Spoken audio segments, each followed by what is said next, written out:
This is Corvette Kunas here with another fan. Oh, lovely. I'm getting on a roll here.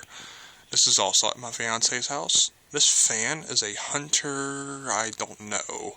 Maybe y'all can identify the model for me, but I believe it's late 80s. That's when they started using the optional flush mount system. And it is currently hung outdoors. It's an indoor fan, but it hasn't drooped or nothing. Surprisingly, so it's probably because it's under this carport here. So I made a good choice. It's pretty damn good. It runs great. It's been out here for almost 2 years. This used to be in my great grandfather's house, but when he passed away, I redid the electrical in the house, and this came down as a result. It was replaced with a Tiffany light in the dining room. So this is what I have here. And it's a good little fan. It's a 42-inch fan. It removes a lot of air. The blade pitch must be pretty steep on it. Anyway, let's fire it up on low speed.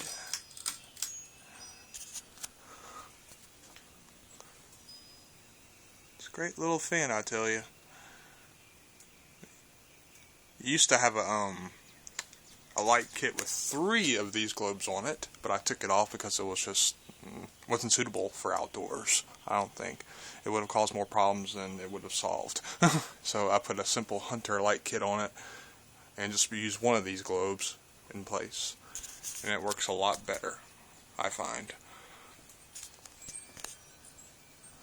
Alright, and we're going to go ahead and go to medium.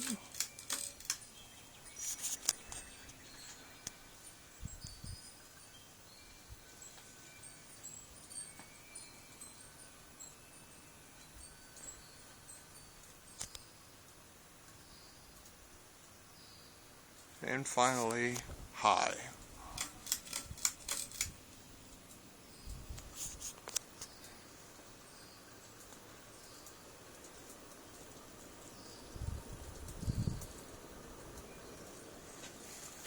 See the papers moving, the plants moving. Yeah, it's a great little air mover. And of course, the light kit. Just your standard it's an old Hunter light kit with the lamp shade. Works great. Corvette Kunas, signing out.